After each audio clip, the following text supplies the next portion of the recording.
Ça tourne en boucle comme BFM, t'existes plus comme REM. Tout est en grève comme RER, ça capte partout comme France Inter. Faut pas croire tout ce qu'on dit à la télévision. Merci YouTube pour la liberté d'expression.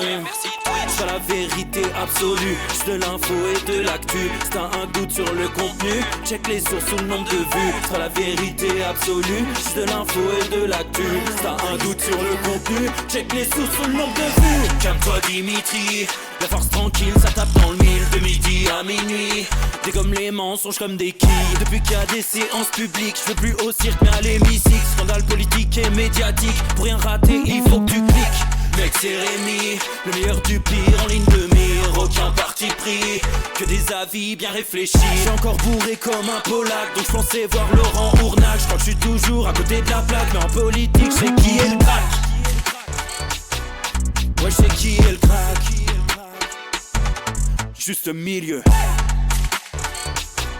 J'crois que j'sais qui est le crack. Salit des kilomètres de presse pour faire un résumé express. Ça charbonne comme un chinois avec la qualité d'un bavarois. On sera en retraite après notre mort, on sera bouffé par l'inflation. Dans le doute je vais voter Voldemort pour les prochaines élections. Passe de la country à la drill sans transition. C'était pas une bonne idée de me confier cette mission. Si t'aimes pas, dégoûte pas les autres. C'est pas moi qui le dis, moi je suis le roi des pauvres. Pour réfléchir j'ai qu'un euro, mais au moins je tomberai pas dans la fraude. Je le prononce Fröhliches Mittel, comme Angela Merkel. Désolé, je fais ce que je peux, je trouve ma répartie chez Lidl. Des enquêtes exceptionnelles, pas de langue de bois et de l'humour. La revue c'est juste mensuel, les vidéos c'est juste tous les jours. Ouais c'est juste tous les jours. Juste milieu. Regarde ça tous les jours. Juste milieu. Désolé pour mon manque de répartie. J'sais même pas ce que je débite. C'est dur la géopolitique. Ou un peu comme ma... République. Ma République, non? C'est dur la République quand même, non? Ouais? Non? Ah non, c'est mou, non? Ouais, les mecs se font chier, on dirait un peu. Ouais, c'est un peu mou. Enfin, ça dépend dans quel pays. Ouais. Bah, j'y connais pas grand chose, moi. Et c'est quoi une démocratie déjà?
Ça tourne en boucle comme BFM, t'existes plus comme REM. Tout est en grève comme RER, ça capte partout comme France Inter.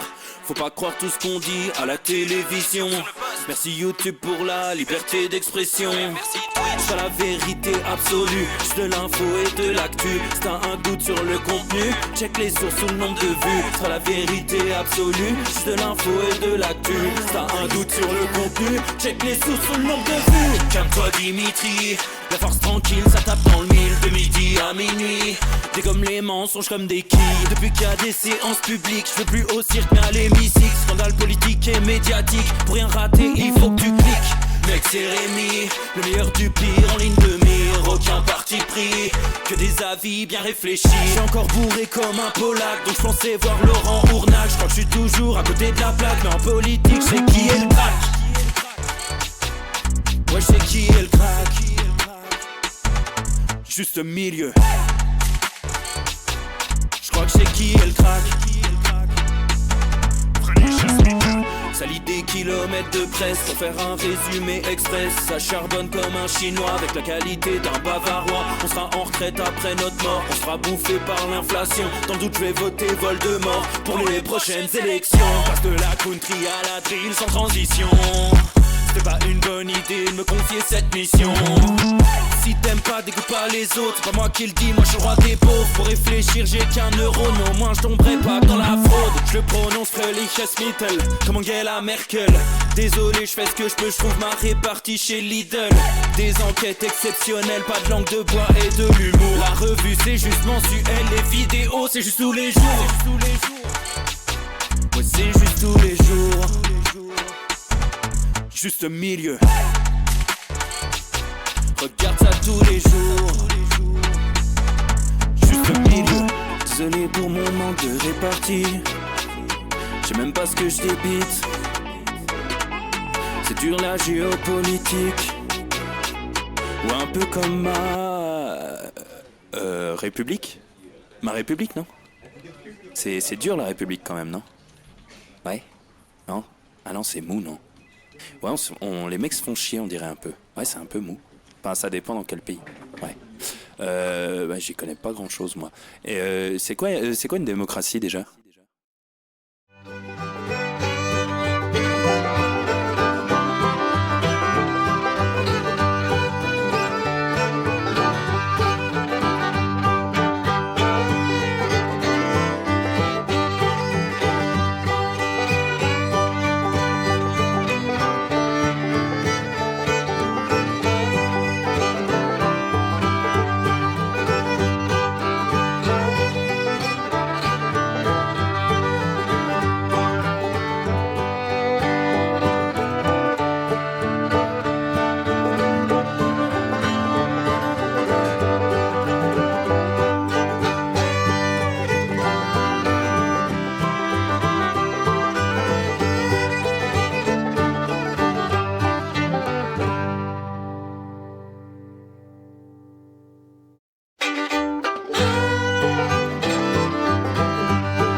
Ça tourne en boucle comme BFM, t'existes plus comme REM. Tout est en grève comme RER, ça capte partout comme France Inter.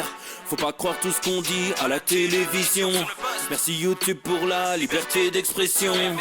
C'est la vérité absolue, c'est de l'info et de l'actu. Si t'as un doute sur le contenu, check les sources ou le nombre de vues. C'est la vérité absolue, c'est de l'info et de l'actu. Si t'as un doute sur le contenu, check les sources ou le nombre de vues. Calme-toi Dimitri, la force tranquille, ça tape dans le mille. De midi à minuit, dégomme les mensonges comme des quilles. Depuis qu'il y a des séances publiques, je veux plus au cirque mais à l'hémicycle. Scandale politique et médiatique, pour rien rater il faut que tu cliques. Mec c'est Rémi, le meilleur du pire en ligne de mire. Aucun parti pris, que des avis bien réfléchis. J'suis encore bourré comme un Polac, donc j'pensais voir Laurent Ournac. J'crois que j'suis toujours à côté de la plaque, mais en politique j'sais qui est le crack. Ouais j'sais qui est le crack. Juste milieu.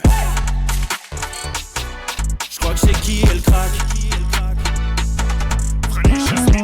Ça lit des kilomètres de presse pour faire un résumé express. Ça charbonne comme un chinois avec la qualité d'un bavarois. On sera en retraite après notre mort, on sera bouffé par l'inflation. Dans le doute je vais voter Voldemort pour les prochaines élections. Passe de la country à la drill sans transition. C'était pas une bonne idée de me confier cette mission. si t'aimes pas, dégoûte pas les autres. C'est pas moi qui le dis, moi je suis le roi des pauvres. Pour réfléchir, j'ai qu'un euro, mais au moins je tomberai pas dans la fraude. Je le prononce Fröhliches Mittel, comme Angela Merkel. Désolé, je fais ce que je peux, je trouve ma répartie chez Lidl. Des enquêtes exceptionnelles, pas de langue de bois et de l'humour. La revue c'est juste mensuel, les vidéos c'est juste tous les jours. Ouais, c'est juste tous les jours. Juste milieu. Regarde ça tous les jours. Juste milieu. Désolé pour mon manque de répartie. Je sais même pas ce que je débite. C'est dur la géopolitique. Ou un peu comme ma République. Ma République, non? C'est dur la République quand même, non? Ouais? Non? Ah non, c'est mou, non? Ouais, les mecs se font chier, on dirait un peu. Ouais, c'est un peu mou. Enfin, ça dépend dans quel pays. Ouais. J'y connais pas grand chose, moi. Et c'est quoi une démocratie déjà?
Messieurs, dames, bonjour à tous les amis, ça y est, 16h47, le petit retard qui fait plaisir, j'espère que vous allez bien les copains, que vous êtes en pleine forme en ce joli 1er mai. Voilà, bonne fête aux travailleuses et aux travailleurs de France, je parle en tant que communiste, voilà, bien sûr, en tant que syndicaliste, en témoigne ce stylo CGT obtenu lors du Tour de France, voilà les amis, CGT de droite, j'en aurai plusieurs. Voilà, très heureux de vous retrouver les amis. On est mercredi, voilà, on est mercredi les copains, ça fait plaisir. Milieu de semaine, c'est sympa. Je remercie, j'ai vu déjà c'est parti en pleine bourre. Je remercie Statu13 qui a offert un sub à Gaëtan du 44, merci les amis. Merci également à Hugo Led qui vient de subprime, c'est la première fois, un petit nouveau, merci beaucoup. Et également Twitch de Sam qui vient de subprime pour le 11e mois, merci beaucoup les amis. Voilà, j'espère que vous allez bien en ce jour férié qui ne l'est pas en Suisse. Donc les travailleurs helvètes vous saluent les copains. Tout en notant d'ailleurs que jour de deuil national quasiment du côté de Lausanne, dans le canton de Vaud, pour vous raconter un peu l'histoire. Le hockey sur glace, alors c'est un sport vraiment réputé, connu en Suisse, mais je ne pensais pas à ce point, dites-vous. Hier, il y a eu le dernier match des phases finales du championnat de Suisse de hockey, donc qui opposait Lausanne à Zurich. Donc c'est comme en NBA, vous savez, c'est au meilleur des 7 matchs. C'est-à-dire que quand tu as 4-0 dans la série, c'est terminé. Et donc, c'est celui qui gagne le meilleur de 7 matchs. Et là, ils étaient en match 7. Ça faisait 3-3 dans la série, dans la finale. Zurich est l'archi-favori depuis le début de la saison. Lausanne est vraiment l'équipe surprise qui n'était pas censée être là. Et Lausanne a perdu 2-0. Dites-vous que là, et c'était extraordinaire, je vous raconte ça parce que ça m'a vraiment impressionné hier soir. La ville de Lausanne avait autorisé hier soir, malheureusement ça ne s'est pas passé comme ça, mais avait autorisé hier soir tous les bars à rester ouvert toute la nuit si Lausanne gagnait le titre. Un truc de zinzin. Lausanne n'a jamais gagné le titre depuis 102 ans. la création du club. Donc vraiment un truc de fou furieux. Et malheureusement, Lausanne a perdu et me voici devant vous. Parce que je pense que je serais retourné en ville. J'étais à la Juste Baraque hier et j'avais des copains quand même qui étaient en ville. Je me suis dit, à tout moment, ça peut partir en cacahuète. Et non, là, je suis resté gentiment. J'ai regardé le match quand même. C'est la deuxième fois de ma vie que je regardais du hockey. C'était sympa comme tout. Et puis voilà. Et puis voilà, c'est sympa, on ricane les amis. Avec aujourd'hui au menu, j'ai vu ta question, hein, Suprême Leader 13-13, je vais te répondre. Au menu, on va continuer l'interview de Barbara Stiegler sur Élucide, parce que j'ai vraiment trouvé ça brillant et je trouvais ça chouette de vous le montrer. On va se faire quelques petites séquences pêle-mêle, des trucs rigolos. On a nos amis belges de l'émission Le Cactus qui ont parodié Pascal Pro, c'est encore du délice. J'ai quelques petites séquences à vous montrer comme ça à droite à gauche. On va se régaler les copains. Et merci à ceux qui ont été attentifs. Il y a mon copain Romain qui dit « Salut Rémi, belle coupe, t'es beau comme un camion ». Je remercie Ruben, qui est quand même à l'origine de cette coiffure. On le remercie. Là, je suis au poil. Là, je te dis, poil à tourner. Là, t'as vu le dégradé tellement c'est dégradé, on dirait le foie de Pierre Palmade, tu vois. C'est carré. Hein. Vraiment, j'ai pas mis de cire encore, mais je peux te dire que. Ah ouais, non, on est vraiment pas loin de. Comment qu'il s'appelle le con, là, non Star is Born. Tu sais, qui est avec Lady Gaga, là. Comment qu'il s'appelle Merde. Comment qu'il s'appelle Dites-moi dans le chat. Comment qu'il s'appelle, l'acteur américain, il fait de la guitare, il est insupportable, il est très beau. Il est dans, voilà, Bradley Cooper. Voilà, merci à Gaëtan Seguin 38 et Suprême Leader 13-13. Bradley Cooper, je suis une sorte de Bradley Cooper, finalement. Voilà, Mini Cooper, vu le gabarit, c'est plutôt ça. Je réponds à Suprême Leader 13-13 qui pose une question. Pour aller tout de suite dans le vif du sujet, Suprême Leader 13-13 on dit « Je dois prendre le volant, je ne vais plus pouvoir écrire. J'ai une question et ton avis m'intéresse. Est-ce que tu penses que la diabolisation de Bardella dans les médias... Enfin, est-ce que tu penses que la diabolisation de Bardella dans les médias est dans le but de nous faire voter pour lui, étant donné que cela sera la même politique de Macron ?» Alors déjà, camarade, le problème, c'est que je ne suis pas d'accord sur le troisième mot de ta question. Non, je pense que pour commencer tout de suite dans le vif du sujet, d'y aller plein gaz. Occipital, remets-moi ta question, je l'ai pas vue. Tu remets-la, je jette un œil. Je te réponds juste après. Je pense que déjà, faut arrêter. Faut arrêter avec ce fantasme de la diabolisation. Enfin, de la diabolisation aussi bien que de la dédiabolisation d'ailleurs. Il faut arrêter avec ces conneries. Tout ça sont des inventions médiatiques. C'est quand même extraordinaire. En tout cas, à l'époque Marine Le Pen, peut-être plus aujourd'hui, mais à l'époque Marine Le Pen, quand les médias venaient chialer en disant « Ah, le RN joue la carte de la dédiabolisation », rappelons que ce sont les médias qui ont diabolisé un parti. Et le vrai problème, il est là. Depuis quand les médias distribuent les cartes d'autorisation de tel parti est jugé comme républicain et d'autres partis ne le sont pas. Déjà, ça en dit très long, si vous voulez, sur l'état de l'échiquier politique français, où ce sont les médias qui font la pluie et le beau temps et qui distribuent les cartes de bienséance ou pas.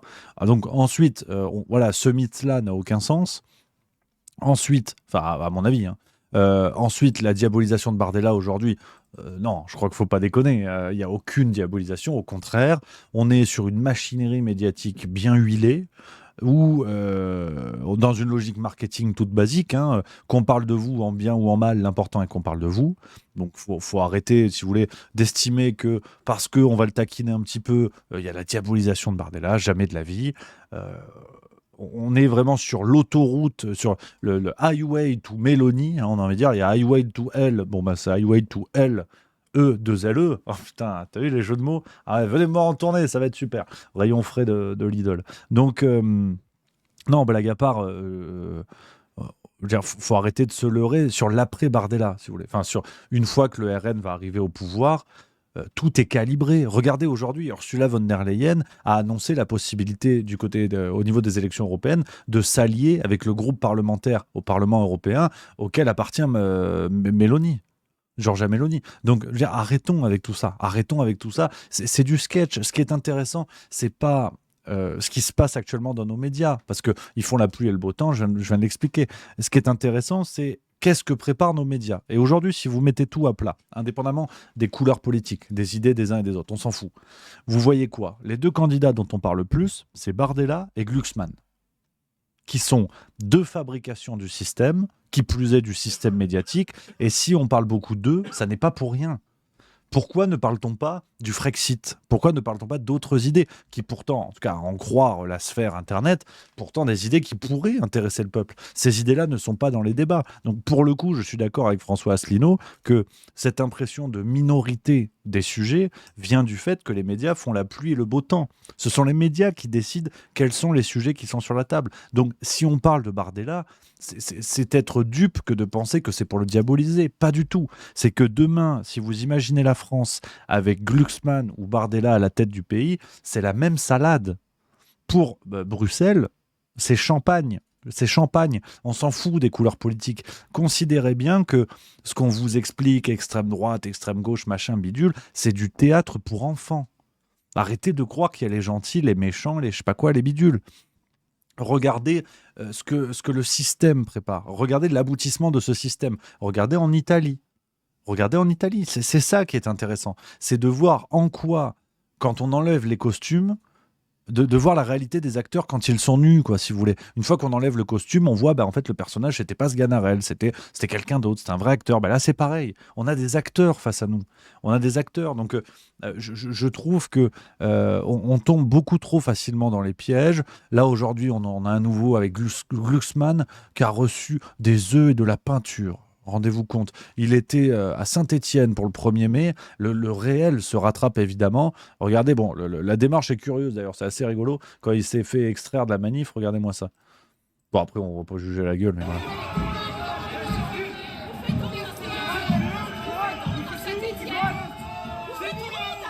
Voilà, on dirait qu'il a passé la matinée avec Jean-Louis Borloo, mais juste pour dire que voilà, le réel est là. Dire Glucksmann, on est en train de vous en faire la tête d'affiche du socialisme français, mais de quoi on parle ? Pur produit du système qui vient chialer à vous expliquer que toutes les critiques qu'on peut faire sur lui, c'est à cause des Chinois. Il a quand même expliqué que la Chine avait que ça à foutre que de balancer des fausses infos sur Glucksmann. Mais les vraies infos sont largement suffisantes. Regardez son CV. Ce monsieur sort avec Léa Salamé, ça ne pose aucun problème au système médiatique, alors qu'on va virer un journaliste parce qu'on lui a proposé de faire la biographie de Bardella. C'est ça qui est intéressant. C'est ça qui est intéressant. Les personnages, les couleurs politiques, c'est du théâtre. C'est sincèrement du théâtre. Donc quand on voit les mécanismes, en fait, ce qui se joue au-delà de la France, on comprend mieux finalement. La grille politique change tout son sens. Et c'est en cela que j'ai l'impression, et c'est que mon avis une fois de plus, les amis, j'ai l'impression que cette question de voir l'échiquier politique en le séparant avec d'un côté les partis souverainistes, d'un autre côté les partis non souverainistes, on va dire, pour des raisons qui sont propres, hein, que ce soit les partis communistes, les partis supranationalistes, pro-UE, tout ce que vous voulez. Mais je crois que cette grille de lecture a beaucoup plus de sens. Parce qu'aujourd'hui, gauche-droite, extrême-gauche, extrême-droite, c'est ridicule. Est-ce que vous pensez sincèrement que Glucksmann est socialiste ? Un monsieur qui appelle à la régularisation des sans-papiers pour le marché du travail, ce qui fait largement le jeu du grand capital. Un monsieur qui vous explique qu'il est pour la GPA non marchande. Fin de citation. Alors, on aimerait avoir les statistiques de la GPA par charité. Comme je vous avais dit la dernière fois, le jour où les bourgeoises porteront les enfants des prolétaires, je serai majorette ce jour-là. Enfin bref, et on vous présente ce monsieur comme un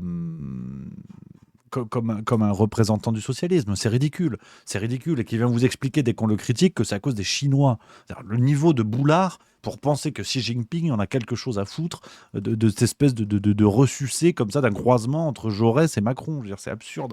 C'est absurde. Donc à partir de là, les copains, quand vous prenez les lunettes vraiment de voir le débat entre souverainisme et non-souverainisme, je trouve ça peut-être plus intéressant. Voilà, j'étais un petit peu long, pardon, Suprême Leader 1313, je ne sais pas si j'ai répondu à ta question, mais voilà un petit peu, les amis, ce que je voulais dire sur ce point. Voilà, ça fait plaisir, on se régale, voilà. Parce que c'est un peu le coup de gueule, voilà. Et mon suprême leader 1313 qui répond, et on en fait le contre-pouvoir pour que nous allions vers lui. Absolument, effectivement, tu rajoutes l'élément que j'oubliais et qui est très important.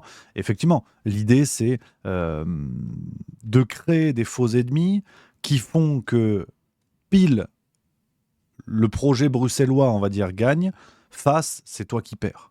Donc c'est ça le truc. L'idée c'est, comme vous savez, comme à la fête foraine, tu sais, t'as les trucs là, tu tires sur des ficelles, puis t'as des pluches, t'as des merdes qui sont soulevées.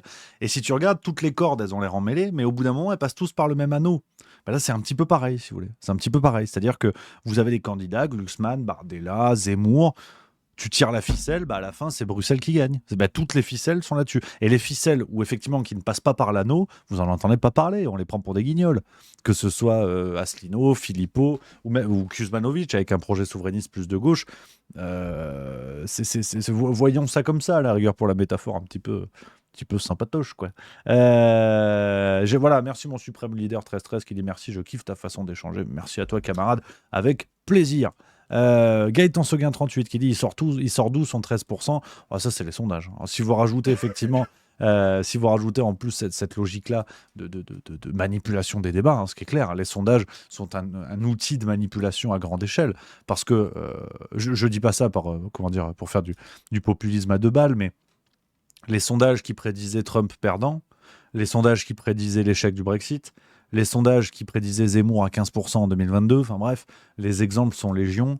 Les sondages qui prédisaient le oui, traité de Maastricht 2005. Donc voilà, voilà à quoi ça sert, si vous voulez, les sondages. Donc on est clairement dans de la manipulation d'opinion. Ça n'a aucun sens, ça n'a absolument aucun sens. Merci à Céphalopode, enfin dans la majeure partie des cas. Sinon, il ne faut pas déconner, la logique est intéressante aussi parfois. Mais en tout cas, quand c'est comme ça très, très, très imposé, pardon, effectivement, ça a peu de sens. Merci à Céphalopode84 qui vient de subprime, 20e mois, incroyable. Merci Kili. Zinzin ce Twitch, ça fait 20 mois que ça dure. Merci camarade, merci à toi. On se régale, voilà. Voilà les amis, sur cette première question, j'espère que je vous ai répondu. Voilà, parce qu'on est mercredi. Et puis en plus, je me disais bien que j'oubliais de vous dire un truc. On est mercredi, c'est farce tranquille. C'est farce tranquille à 18h les amis. Je vous mets le lien dans le chat. Voilà, si vous voulez. Tac, regardez-moi ça. La farce tranquille qui arrive. Épisode 147 les copains. À 18h, le rendez-vous est donné. Je vous abandonnerai du coup à 18h pour assurer la transition en bonne et due forme. Notez également, demain, c'est Alerte Générale. Alerte Générale chez l'ami Alexis Poulain du Monde Moderne à 18h. Voilà, on fait une belle émission. On va se régaler, les copains. Encore beaucoup de choses à se dire. Ça va être chouettos. Ça va être chouettos. Et c'est vrai que ce soir, l'épisode de La Farce Tranquille, il est salé. Je vais pas vous mentir. S'il y a des fans absolus de Zemmour, faut pas venir. S'il y a des fans de la France Insoumise, faut pas venir. S'il y a des fans de Bardella, faut pas venir. Globalement, faut pas venir. Parce que vraiment, là, tout le monde ramasse à égalité. Des fans de Bruno Le Maire, il paraît que ça existe dans les clubs échangistes. Faut pas venir. Ça va être compliqué. Ça va être compliqué, mais voilà, pourquoi pas. Pourquoi pas. Et alors, oui, faut aussi parler de ça. Je suis étonné que d'ailleurs personne se soit foutu de ma gueule pour l'instant. Bon, les pronostics, c'est pas ça pour l'instant. Ouais, j'avais dit hier 3-1 pour le Real, il y a eu 2-2. Voilà. Donc on est pas mal. Je vous avoue, on est pas mal. Là, ce soir, j'avais dit quoi ? J'ai dit 2-2 Dortmund PSG et 3-1 pour le PSG au retour. À mon avis, il va y avoir 7-0 pour le PSG, à mon avis. Donc, ouais, non, bon, après, voilà, moi je suis pour Dortmund, j'ai des racines allemandes, je veux dire. Ouais. J'ai une tronçonneuse Bosch, donc déjà, ça en dit très très long. Ce soir, c'est 2-2. Dortmund, PSG. Voilà, pas plus d'analyse sur ce que je pouvais vous dire là-dessus. Anarchy08 qui dit si t'es fan de Zemmour, Bardella et la France Insoumise à la fois, c'est sûrement possible. Là, faut consulter. Après, c'est plus une histoire de politique. Là, c'est autre chose. Et Montbigna Pololo qui dit dont un but de Mbappé contre son camp, ça c'est possible. Il y a mon Charles Max 331 qui se fout de ma gueule, qui dit belle coupe, Rémi. J'ai l'impression que le cheveu est un sujet qui vous intéresse. J'ai l'impression que c'est quand même, il y a une appétence. Il y a une appétence pour le cheveu. Le sujet capillaire, c'est votre truc. Mais je note, il n'y a pas de problème. Les amis, on avance dans ce que je voulais vous montrer dans les séquences un peu pêle-mêle avant de retourner sur l'interview de Barbara Stiegler. Nos amis belges de l'émission Le Cactus qui nous font bien marrer, qui se foutent bien de notre gueule, en ont mis une petite à Pascal Pro. Petite parodie, c'est du miel. Voilà, merci de vous asseoir, je vois que c'est fait. Je vois que c'est fait. Voilà. Alors, nous en sommes arrivés là. Aujourd'hui, on ne laisse plus le libre choix aux Français. Voilà qu'on oblige ceux qui veulent peut-être rester debout à s'asseoir. Alors, est-ce normal dans un état de droit? Réagissez sur nos réseaux. Nous attendez. ferons une joie de vous laisser la parole. Dites que vous soyez assis. Car chez nous, la liberté d'expression est fondamentale. Oui, d'accord, mais que vous soyez debout ou assis, moi je m'en fous. Moi je m'en fous. Vous l'avez entendu, triste monde où l'on vous oblige à rester debout alors qu'une chaise est disponible. Alors, posons la question, cette chaise est-elle réservée à un migrant? Mais en fait, est-elle interdite aux Français qui travaillent dur chaque jour? Arrêtez vos polémiques.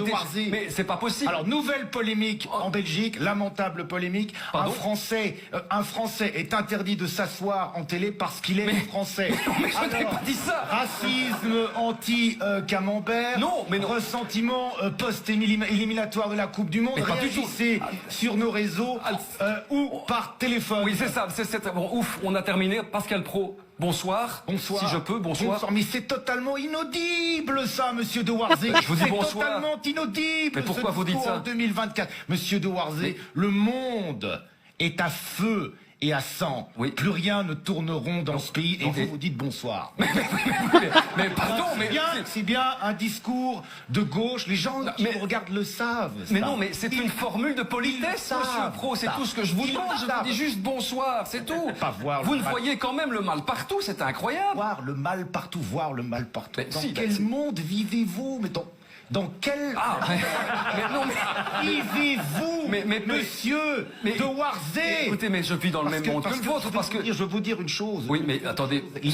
Les gens qui regardent votre émission, ils ne sont pas dupes. mais je ne demande pas d'être dupe. Moi, je ne sont pas dupes. Bon, est-ce qu'on peut parler des JO? Les JO. Voilà, mais ça, c'est quand même terrible. Mais... Je ne suis pas là depuis 3 minutes qu'on essaye déjà... En vrai, c'est pas mal. Les curseurs de la caricature sont bien poussés, j'aime bien. Émission Le Grand Cactus en Belgique, ça me fait marrer. On aime bien. J'ai vu un petit message. Attendez, bougez pas que je remonte. 20K91 qui dit « T'es chez le coiffeur tous les 6 jours ». Alors, c'est vrai que, parenthèse, sur un sujet très important, j'ai des cheveux qui poussent très vite. C'est extraordinaire. Les fanères, comme on dit, je crois, terme scientifique. Les ongles, les cheveux, malheureusement pas la teub, mais j'ai des trucs extérieurs à mon corps qui poussent très vite. C'est extraordinaire. Les cheveux, tu vois, j'y étais allé le 23 mars. Faut que j'y aille tous les mois. Ça pousse vite. Si je veux être rigoureux, pour espérer un jour faire la une de Boudin Antillais Magazine, il faut que je sois ric-rac. Sinon, non, c'est extraordinaire. C'est extraordinaire. J'ai vraiment un cheveu qui c'est la top de Benjamin Griveaux, quoi. Peut pas s'empêcher de sortir, c'est extraordinaire. Buns29 qui vient de Subprime avec 7e mois, merci beaucoup, ça fait plaisir. Voilà, merci beaucoup, les amis. Alors on se détend, tu vois. Il y a Aim Peace 12. Déjà, il y a Peace dedans. Babylone, la paix, Peace, We Are the World. Qui dit « Sinon, les propos de Tapiro sur radio qu'aucun média n'a jugé utile de dénoncer ou même Darmanin courir nous dire que c'est une atteinte à la souveraineté de la France. On peut rigoler. J'allais en parler en plus. Tu te calmes quand même. J'ai dit qu'il y avait plein de séquences. Détente, peace. Peace and love. Tout le monde s'en mange dans la rue. Détends-toi quand même. J'allais en parler effectivement de Tapiro, bon, entre 2 passages au bois de Boulogne. Apparemment avec sa femme officielle, c'est ce qu'il nous avait dit. Hein. C'est malheureusement pas une vanne. Effectivement, dans un silence assourdissant, nous a sorti ça. Je vais vous montrer la séquence, bougez pas. Bon, un monsieur qui globalement dit n'importe quoi d'ailleurs, mais bon.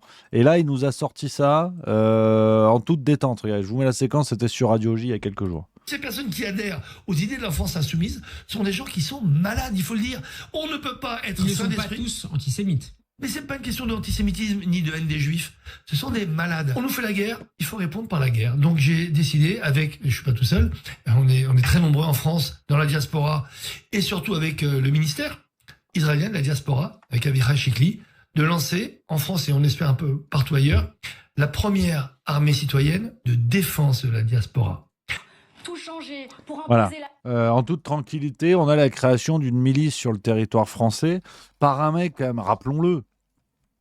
Il est publicitaire, le Couze, en fait. Si vous regardez la biographie Wikipédia, il a été conseiller médiatique de Sarkozy jusqu'en 2007. Il a conçu la campagne Imaginons la France d'après de l'UMP février 2006. Le slogan de la présidentielle Ensemble, tout devient possible. Donc on est quand même sur quelqu'un de brillant. Il se présente aux élections législatives de 2022 dans la 6e circonscription des Hauts-de-Seine. 6e circonscription des Hauts-de-Seine. Sous la bannière Engagement citoyen, il arrive en 10e position du premier tour avec 2,07%. En fait, t'es qui, en fait? C'est ça le truc. Franck Tapiro, t'es qui au départ? Et donc le mec veut créer une milice sur le territoire français. Là, il n'y a pas d'apologie du terrorisme. Et c'est vrai que moi je suis juste milieu, vous le savez, je suis pas là pour dire c'est bien, c'est pas bien, je m'en fous. Chacun a son avis. Mais c'est vrai que c'est intéressant. Parce que on parle d'un mec, tu vois, qui s'était fait chipper. Regardez la vidéo qui avait fuité au Bois de Boulogne. Bah alors, monsieur Franck Tapiro, on va voir des travestis au Bois de Boulogne? Hein? On n'a pas honte? Après, on va faire la morale sur ce qui se passe? Hein? Bah alors, monsieur Franck Tapiro, hein? Tu croyais qu'on vous a pas reconnu? Voilà, c'est tristoun. Bon, il nous avait dit c'est sa femme. Mais moi, je sais pas quoi vous dire, en fait. Je sais pas quoi vous dire parce que donc ce gars-là veut créer une milice.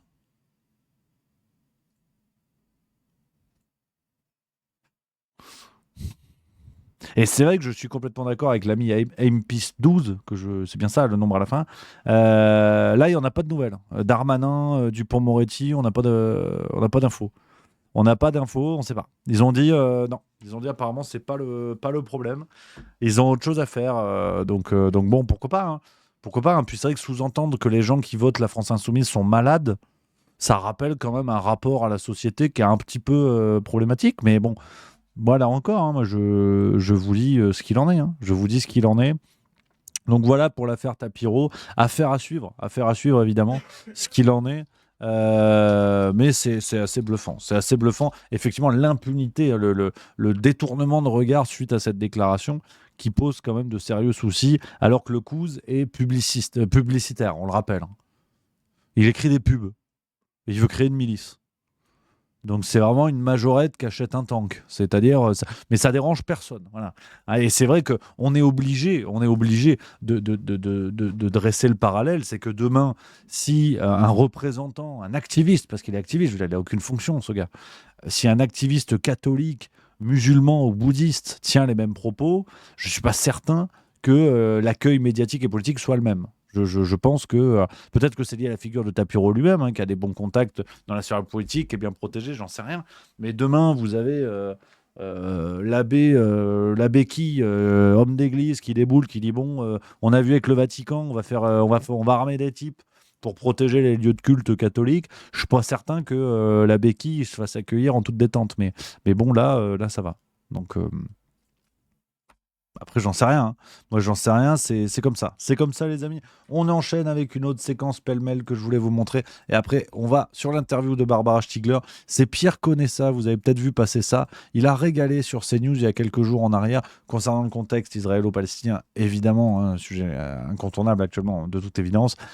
Pierre Conessa qui nous a lâché dinguerie sur dinguerie. En toute délicatesse, mais ça fait du bien de temps en temps, ce genre de piqûre de rappel.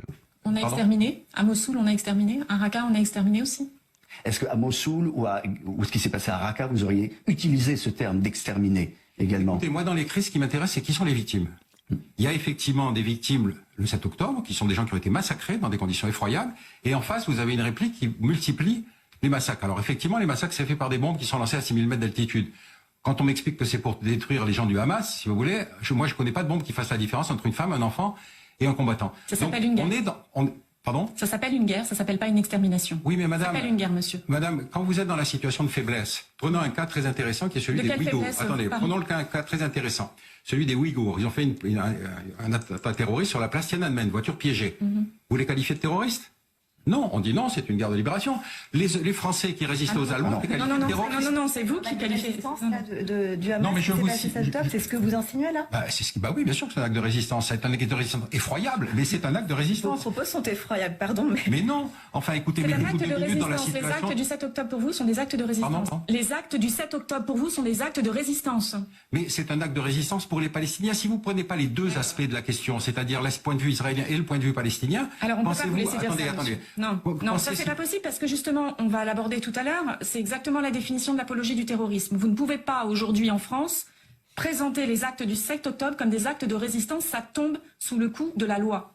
Mais madame, c'est pas grave qu'on m'attaque et qu'on m'aime. Non, je vous attaque pas, je vous le dis, monsieur, vous avez une responsabilité, vous tenez des propos face à des auditeurs nombreux.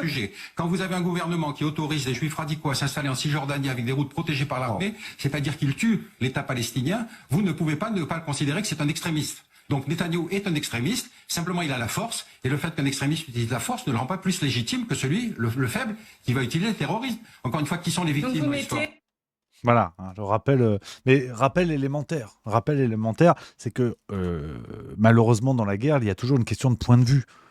Des deux côtés, on pense être du bon camp. Évidemment, il n'y a personne qui fait la guerre en se disant putain, on est vraiment une bande de salauds. Tu vois. Personne ne fait ça. Tous ceux qui font la guerre pensent avoir raison, pensent défendre la paix, défendre le bien, défendre tout ça. C'est évident. On n'a jamais vu une guerre où d'un côté, tu as des gens qui disent non, nous, on est vraiment des salauds. Franchement, ne nous soutenez pas parce que vraiment, on est des merdes. Personne ne fait ça. Même dans les horreurs absolues, elles sont souvent commises de bonne foi. C'est ce qui est terrible. Et effectivement, là, il faut un peu plus de 15 neurones pour réussir à assimiler cette nuance qui est très complexe. Parce que l'humain est complexe, tout est complexe. Tout est plus complexe qu'effectivement un reportage BFM TV. Mais je trouve ça intéressant en fait de réussir à considérer ça, à garder les portes ouvertes. Parce que sinon on s'enferme, et c'est ce qu'on disait hier, on s'enferme dans la certitude d'avoir raison. Et en plus, en agitant comme ça l'outil législatif, en disant « Oui, machin, vous n'avez pas le droit de dire ça. Je ne peux pas vous laisser dire ça. » Vous vous rendez compte de cette phrase qu'on entend de plus en plus souvent, de ce que ça veut dire. Et là encore, avec une réaction un peu basique qu'on doit avoir face à ça, qui est de dire « T'es qui, en fait ? Tu peux pas me laisser dire ça, comment ça en fait ?» et donc je trouve ça très intéressant. Je voulais absolument vous montrer cette séquence parce que Pierre connaît ça et je le trouve très juste sur l'impérieuse nécessité de considérer ça. Après, c'est pas une question de choisir son camp, hein. Mais rendez-vous compte de l'état du débat médiatique où dire ça, c'est déjà prendre parti. On disait hier, défendre la liberté, c'est prendre parti. Liberté qui normalement était une sorte de valeur universelle qui était presque intrinsèquement partagée par les gens. C'est-à-dire tout le monde a envie d'être libre. Personne milite pour l'enfermement, pour la privation, pour tout ça. Et donc aujourd'hui, c'est un parti pris. Aujourd'hui, c'est une opinion qui se discute, qui n'est pas si évidente. Je trouve ça assez dingue. Je trouve ça assez dingue. Et donc voilà, cette séquence me semblait très intéressante parce qu'elle remet un petit peu l'église au milieu du village, si j'ose dire, le PMU au milieu du village pour prendre une notion laïque. Voilà les amis, on retourne 17h17, ce que je vais regarder un bon bout avec vous. En sachant qu'on a de beaux sujets qui arrivent sur les jours à venir. Demain, on parlera, toujours dans l'idée du conflit israélo-palestinien, je vous le dis d'avance, un interview qui est sorti dans Le Temps, journal suisse, l'équivalent du Monde, de Ronnie Broman, interview extraordinaire, vraiment ce que j'ai lu de mieux quasiment sur le conflit israélo-palestinien. Je vous lirai ça et on travaillera là-dessus tous ensemble, parce que non, je suis un petit peu professeur. C'est le juste bistrot, mais il y a un côté université populaire à la Onfray, tu vois. C'est pas mal. On ferait bien de réfléchir. et vendredi, on parlera Covid. Vendredi, on parlera Covid. Mais ça va être une émission qui va commencer à 16h30 parce que je me tire à 17h30. Je vais revoir le film d'Amy Winehouse. Allez, on enchaîne. Voilà, c'est normal. Ça se fait plaisir. On enchaîne avec l'interview de Barbara Stiegler, philosophe brillante s'il en est, qui a été reçue par la chaîne YouTube et Lucide, je le redis, allez vous abonner, c'est très important de souligner le boulot que font plein d'autres chaînes et d'encourager, voilà, ça me semble très important. Marcel The Rock qui se fout de ma gueule, c'est la 4e fois que je vais y aller. J'y suis allé mercredi dernier, jeudi et samedi. Et là, j'y vais vendredi pour me détendre parce qu'après j'ai le spectacle. J'ai le droit de me détendre, d'accord ? Bon, quand même, je suis pas qu'une machine, putain. J'ai droit à la vie, merde. Ça faisait longtemps. ceci dit. Donc les amis, et Marcel de Rock qui prend un abonnement. Ben, j'ai un abonnement. J'ai déjà. Alors ça, bon plan. Alors je sais pas en France où ça en est niveau tarif. Petite parenthèse parce que vous en avez sûrement rien à foutre. Mais en Suisse, à Lausanne, il y a les cinémas Pâté. Tu sais. Déjà, le nom me plaît. J'ai dit tiens, je vais au Pâté. Je suis gourmand, il peut se passer quelque chose. Bon, c'est le cinéma. Et donc Pâté, j'aime bien Pâté. Et ils ont alors en Suisse, c'est cher. C'est 21 francs la place de Cinoche pour les adultes. Et l'abonnement illimité, c'est 40 francs par mois. Donc en fait, s'il va 3 fois dans le mois, t'es rentabilisé. Là, grâce à Amy Winehouse, j'ai largement rentabilisé mon abonnement. Et donc, c'est bien cher le Cinoche en Suisse, mais l'abonnement vaut vraiment le coup. Donc je sais pas où ça en est en France autour de chez vous, si vous connaissez les prix des abonnements comme ça, Cinoche illimité. Mais ça vaut le coup. Comme j'aime bien, j'y vais environ une fois par semaine, j'aime bien le Cinoche. Je me fais une toile, c'est important. Cinéma. Je me fais du cinéma. Nougaro, génial. On embrasse. Donc ouais, non. Et donc ouais, j'aime le cinéma, j'aime ça. Et donc, attends, il y a quelques questions sur le film, on en avait parlé déjà, mais je réponds rapidos. Justine 13 12 80 qui dit tu vas le voir en VO, j'espère, évidemment. Là, pour le coup, je suis pas le genre de relou, tu sais, qui dit non, mais le film. Ah non, mais les films étrangers, je comprends pas les gens qui vont voir la VF, quoi. Non, mais franchement, je savais même pas que c'était diffusé, quoi. Déjà, nique ta mère. Voilà. Non, mais je le dis, hein, qu'on soit sur des bases assez élémentaires. Je suis pas du tout un défenseur de ça. Chacun fait ce qu'il veut, je m'en cire. Mais là, en l'occurrence, effectivement, c'est un peu con d'aller voir Back to Black parce que t'as quand même le jeu d'actrice avec la voix d'Amy Winehouse. Elle a un accent à couper au couteau. De quartier de Londres, de Southgate, très exactement, où elle est née. Et donc, ouais, c'est vrai que c'est dommage. J'ai vu la bande-annonce en VF. Bon, effectivement, on dirait Muriel Robin, ça n'a aucun intérêt. Donc ouais, non, j'aime bien. Sur ça, je crois qu'il y avait une autre question. Et Nicole Pangolin qui dit Madame Milieu n'est pas jalouse d'Amy. Pas du tout, dans la mesure où Madame Milieu est vivante et Amy Winehouse est morte. Hein, ce qui fait quand même une différence, notamment en fin de soirée où on n'est quand même pas sur le même plan légal, hein, sur le plan sexuel. Donc voilà, non, ça me semble très important de rappeler qu'effectivement, pas de jalousie vis-à-vis des Maccabées, voilà, hein, vis-à-vis également du Parti Socialiste. Allez, on enchaîne l'interview de Barbara Stiegler, les copains, je voulais vous en parler. On continue donc pour remettre dans le contexte général. Barbara Stiegler nous parle un petit peu de la genèse du néolibéralisme, notamment du lien entre darwinisme et néolibéralisme. Je vous renvoie à l'épisode d'hier du Juste Bistrot du 30 avril 2024. Et là, aujourd'hui, on va revenir sur Walter Lippmann et John Dewey, deux personnages qui sont vraiment à l'origine du néolibéralisme. Après, on enchaînera dans le fil de l'interview sur l'adaptation de l'humain à la mondialisation et toute la supercherie, toute la tromperie que cela a entraîné. C'est brillant. C'est un petit peu compliqué, mais c'est aussi ça le Juste Bistrot. On se fend la gueule, on fait des blagues sur les zizi, et parfois on réagit. Parfois on réagit, on réfléchit. Donc arrêtez tout ce que vous faites qui va vous changer l'esprit, comme ça, vous divertir. On se concentre, là c'est sérieux, c'est le Juste Bistrot, on a des lunettes, donc arrêtez, si vous êtes au boulot, arrêtez tout. Votre patron, Francis, qu'il aille se faire cuire le cul. Et voilà, arrêtez tout ce que vous faites. Et là, ça va être sérieux, on rigole pas, on prend des notes. Professeur Milieu au rendez-vous, c'est parti.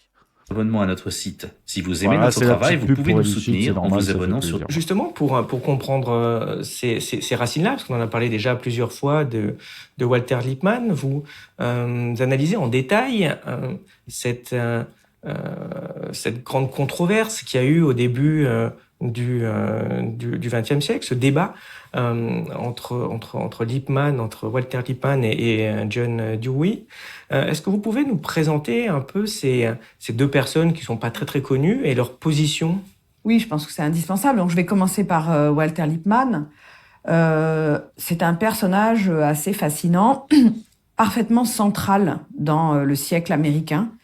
Bon, le siècle américain, The American Century, c'est citation de son biographe. Le siècle américain, c'est évidemment le XXe siècle.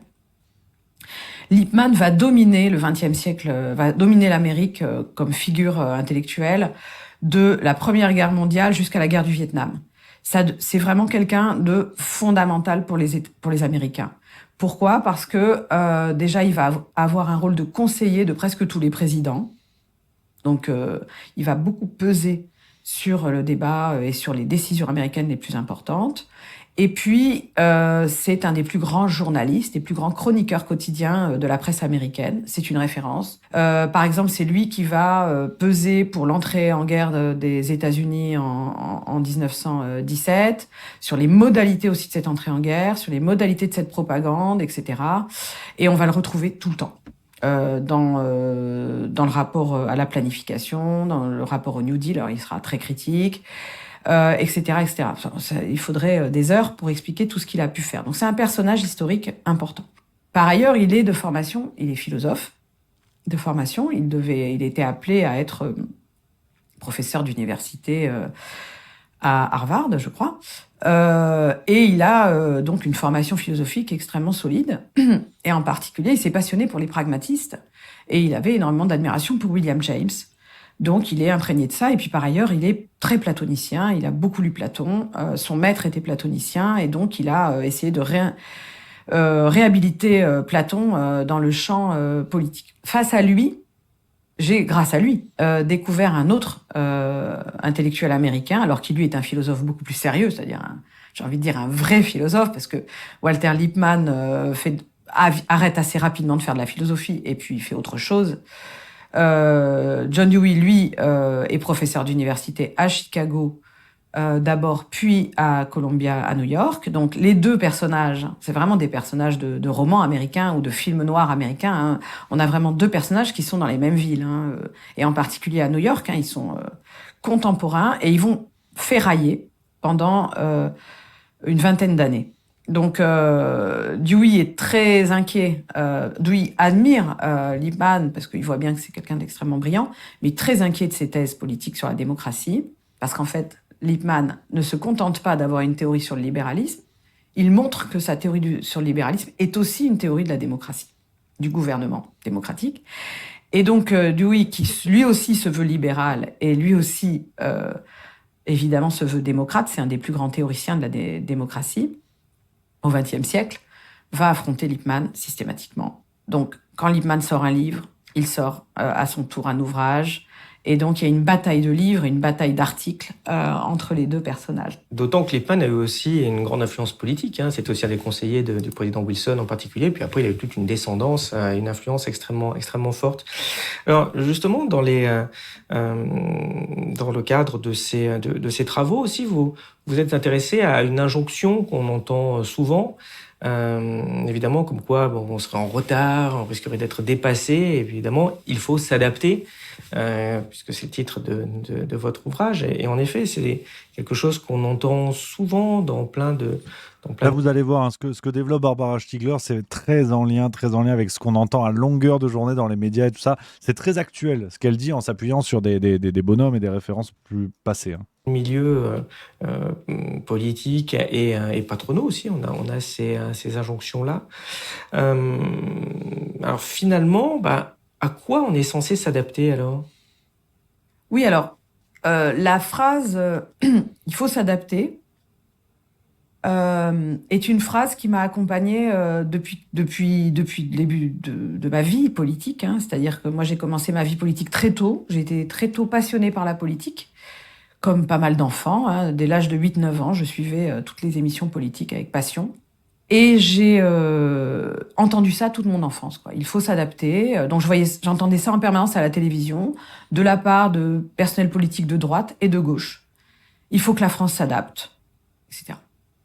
Et ensuite, je l'ai entendu sans cesse dans mon métier, dans mes activités professionnelles. Et c'est quelque chose c'est une formule qui me blessait, qui m'angoissait, que je trouvais toxique, sans comprendre d'où elle sortait.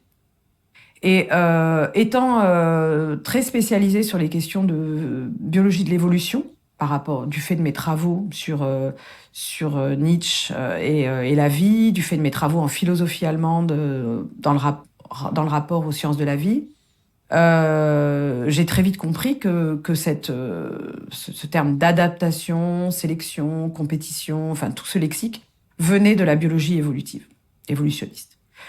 Donc je me suis dit, comment est-ce possible qu'on nous parle sans cesse dans le champ politique avec un vocabulaire biologisant, alors que normalement, il faut jamais passer du politique au biologique. Donc j'ai voulu faire une généalogie historique de cette formule. Et j'ai découvert, à travers toutes sortes de surprises, mais je vais aller vite, j'ai découvert que ça venait de cette période-là, de ces gens-là. Et donc Walter Lippmann dit exactement ça, hein, il faut s'adapter. L'espèce humaine était parfaitement bien adaptée par son histoire évolutive à son environnement au départ. C'est-à-dire que dans la préhistoire de l'espèce humaine, on a une espèce qui est parfaitement bien adaptée à son environnement social, qui est un environnement limité, celui de la petite communauté, soit tribale, soit le village, la communauté villageoise, voire même la cité-État chez les Grecs. Ça va. Et ensuite, l'espèce humaine a créé les conditions d'une mondialisation qui se met en place d'ailleurs dès l'Antiquité et qui va devenir vraiment une révolution, la révolution de la mondialisation. Pour lui, c'est la seule révolution qui vaille, il n'y en a pas d'autre. Et elle remonte au XVIIIe siècle. C'est un révolutionnaire, Lippmann, hein, donc la révolution, il faut l'accomplir, on n'a pas le choix. Et la révolution, c'est la mondialisation de tous nos échanges.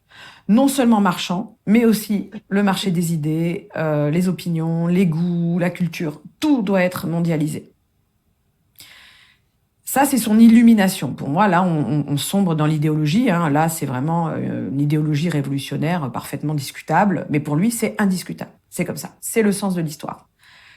Et ce qu'il décrète aussi, donc ça, c'est son premier décret révolutionnaire. Et son deuxième décret révolutionnaire, c'est que nous étions parfaitement adaptés, mais nous ne le sommes plus, puisque notre cerveau, qui s'est constitué sur un temps extrêmement long, est adapté uniquement, notre cerveau et donc notre système nerveux, n'est adapté qu'à un monde stable et dans le temps et dans l'espace local, fermé, relativement fermé. Donc le village, la tribu, à la limite la cité d'Athènes, pas plus.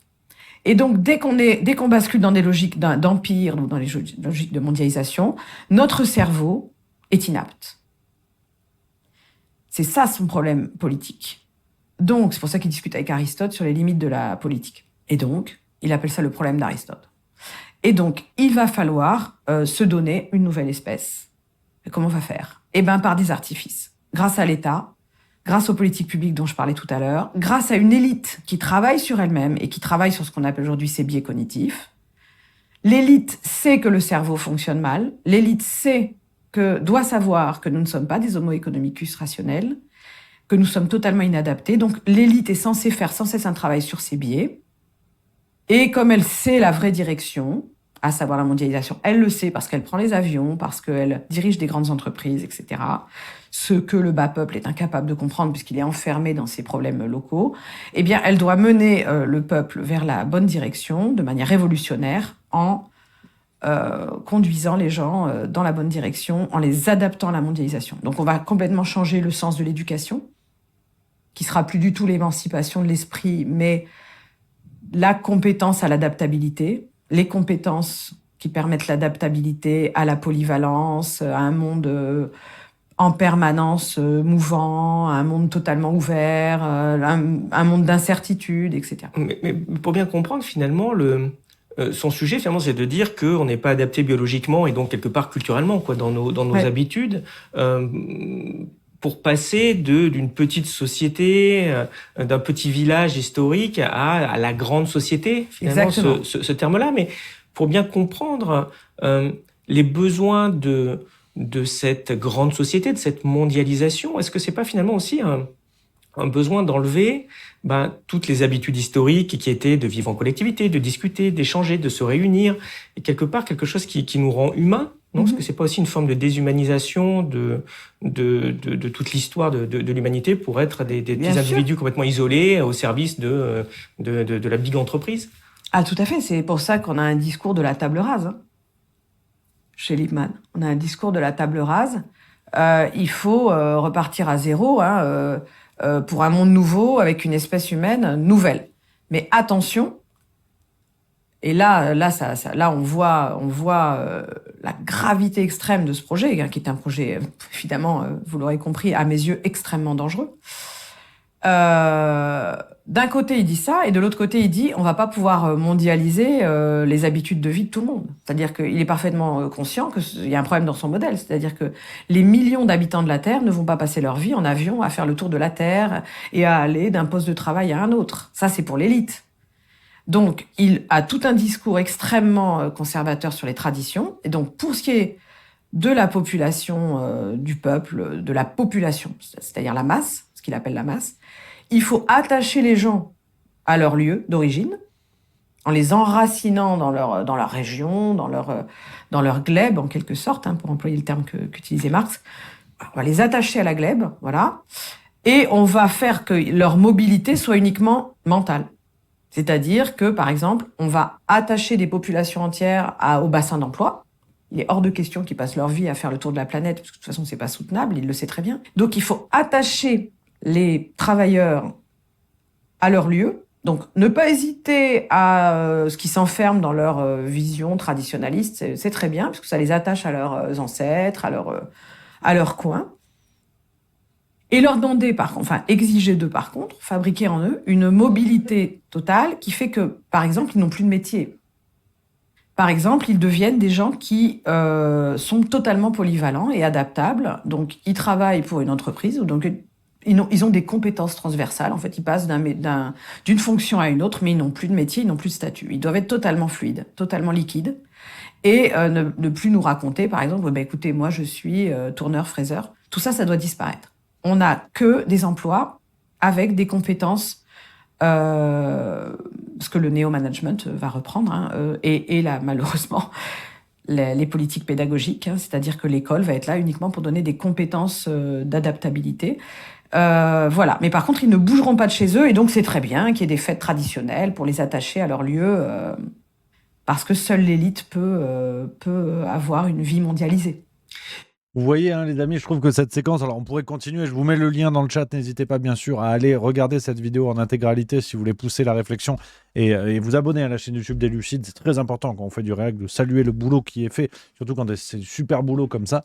Mais je trouvais ce passage vraiment très intéressant, à la suite de ce qu'on a regardé déjà hier.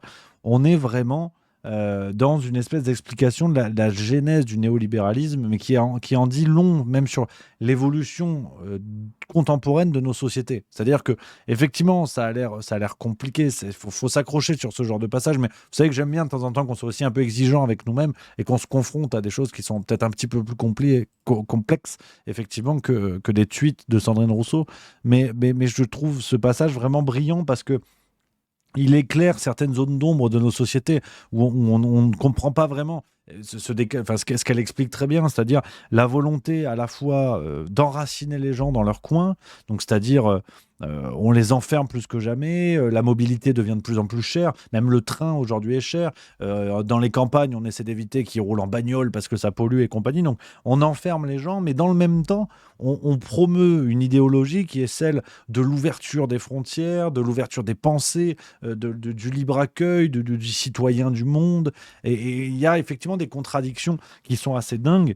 Et Barbara Stiegler l'explique très bien et explique aussi le fondement presque civilisationnel, la pensée civilisationnelle qu'il y a là-dedans et en vérité la transformation des classes basses de la société en main-d'œuvre, mais en main-d'œuvre presque absolue, c'est-à-dire les ressources humaines. Comme nous expliquait Johan Chapoutot qu'on écoutait la semaine dernière, cette notion de ressources humaines qui prend vraiment un développement extraordinaire sous le Troisième Reich, mais qu'on retrouve aujourd'hui. C'est-à-dire qu'il faut stocker les ressources humaines dans des endroits immédiatement disponibles. Regardez le fonctionnement, par exemple, de l'Île-de-France. Le fonctionnement de l'Île-de-France, vous avez un stock de main-d'œuvre extraordinaire qui fait en sorte, et il y a une carte d'ailleurs qui est sortie aujourd'hui, il y a eu un débat, je vais essayer de retrouver ça, qui fait en sorte que l'Île-de-France est l'une des régions de France avec le plus gros PIB. Regardez ce tweet-là, hors Île-de-France, donc c'est Guillaume Kiefer qui nous dit ça sur Twitter, hors Île-de-France, le PIB par habitant d'un Français ne se compare ni avec les USA ni avec l'Allemagne, il se compare avec la République tchèque, la Slovénie, l'ex-RDA ou Chypre. C'est de ça dont parle Dimitri Pavlenko, qu'on a parlé sur CNews. Donc vous rendez-vous compte, voilà, sur la réalité du terrain et sur ce que l'Île-de-France incarne par rapport à ce que nous dit Barbara Stiegler. Vous avez un bassin de main-d'œuvre disponible immense et qui fait qu'effectivement vous avez des gens qui font sûrement des études, qui font sûrement des choses comme ça, qui sont formés pour avoir des métiers spécifiques et tu vas retrouver des gens chez Uber, en livreur Uber. C'est ce que veut dire l'ubérisation de la société. C'est pas seulement des types avec des cartables carrés qui passent sur des scooters. C'est en quoi Uber explique l'évolution de nos sociétés. C'est cette vraie question-là qu'il faut voir au-delà des gens qui passent en scooter. C'est vraiment ça. C'est l'ubérisation de la société, c'est ce que dit Barbara Stiegler, reprenant une expression de Zygmunt Bauman, c'est la société liquide. Dans le sens où vous prenez ma gourde, vous prenez ce gobelet, l'eau que vous allez mettre dans chacun de ces récipients va prendre la forme du récipient. C'est ça la société liquide. Et le but ultime du néolibéralisme, c'est que l'individu lui-même devienne liquide. C'est-à-dire qu'il rentre dans ce dans quoi on veut le faire rentrer. Et il faut le voir par le pan économique. Donc là, on en parle avec la notion de métier. Les compétences transversales, ce qu'explique Barbara Stiegler. Il faut le voir aussi sur l'aspect de l'identité de l'individu, homme, femme, ce qu'on voit aujourd'hui avec le courant LGBT, qui n'est ni plus ni moins qu'une énième victoire de la société liquide sur la question de l'intimité de l'individu, sur la question de son sexe, d'ailleurs même plus parler de sexe. Donc quand aujourd'hui on explique qu'un individu peut se sentir flaque de couleur, l'idée de société liquide n'a jamais été aussi pertinente par rapport à ça. Et donc de manière générale, voilà le projet ultime. Et c'est très intéressant de voir encore la contradiction qui apparaît avec cette notion de racine, parce qu'aujourd'hui, le pouvoir en place ne déteste rien de plus que les gens qui sont enracinés, qui aiment leur terroir, qui aiment d'où ils viennent, qui aiment peut-être même ne serait-ce que leur pays. On voit, c'est réactionnaire, c'est conservateur, les mots ne manquent plus pour condamner ça. Donc il y a une sorte de contradiction très intéressante qui est que le système en place, avec un S majuscule si on raisonne par grande case, déteste ce qui est enraciné, mais en même temps en a terriblement besoin. Parce que comme dit Barbara Stiegler, je ne fais que reprendre ce qu'elle dit, qu'on soit bien d'accord. Il est impossible que tout le monde ait le rythme de vie de Marion Cotillard, si vous voulez. Il est impossible que tout le monde se dise je vais prendre l'avion, je vais aller là-bas, je vais prendre le yacht, je vais aller là-bas. Certes, il y a une question d'argent, de pouvoir d'achat, mais aujourd'hui, vous prenez EasyJet, Ryanair et compagnie, l'avion est à la portée de plus de bourses que prévu. Mais c'est pour ça que l'idéologie écolo, elle est très intéressante parce qu'elle concerne le bas de la pyramide. Je prends volontairement l'exemple de Marion Cotillard parce qu'elle fait des leçons et elle signe la moindre tribune qui sort dans Pif Gadget ou dans Grognas Hebdo. Mais en attendant, elle prend le yacht, elle prend le jet privé, elle prend tout ça. Donc on comprend bien, là encore, c'est pour ça que cet extrait de Barbara Stiegler me semble brillant, parce qu'on comprend la mauvaise foi et l'idéologie sous-jacente qu'il y a derrière tout ça, derrière cette espèce d'écologie de bobo, cette écologie médiatique qui vise à restreindre toujours plus les usages et les comportements du bas de la pyramide, des couches sociales basses, pour préserver finalement un modèle qui ne doit être que le monopole des élites. Les élites, elles continuent à prendre le yacht, elles continuent à prendre le jet, elles continuent à consommer des produits qui viennent de l'autre bout de la planète. Mais par contre, Madame Chomblard, qui vit à Sochaux, qui vraiment peine difficilement à mettre un peu de pognon de côté chaque mois, elle, si elle a envie de manger une mangue, c'est pas bien, il va falloir qu'elle attende, Madame Chomblard. Elle va manger des courges butternut, elle va arrêter de nous faire chier. Donc on est vraiment dans cette logique et voilà, je le redis, je vous invite à aller regarder la vidéo en entier, bien sûr. Je trouve ça brillant et ce passage de Barbara Stiegler éclaire énormément de choses. Donc, je suis très content de vous l'avoir montré. Les amis, voilà un petit peu ce que je pouvais vous dire là-dessus. Les copains, je crois qu'il est l'heure de vous abandonner, les amis, pour ce soir avec La Farce Tranquille qui commence à 18h. Si vous êtes en situation cruelle de manque, les amis, rendez-vous à 18h pour ce 147e épisode de La Farce Tranquille, les copains. On se retrouve demain 16h45 et après on enchaînera sur Alerte Générale. Voilà, chez l'ami Alexis Poulain, ce sera sur le Monde Moderne, sur la chaîne du Monde Moderne demain à 18h pour Alerte Générale. Donc on est ensemble de 16h45 jusqu'à 19h minimum. Voilà, complètement dingue pour le 319e épisode du Juste Bistrot. Les amis, voilà, on est pas mal les copains. Merci d'avoir été là. Rendez-vous sur YouTube dans quelques minutes. Je vous embrasse, passez une excellente soirée. Prenez soin de vous. Vive la rigolade, vive la France et à demain.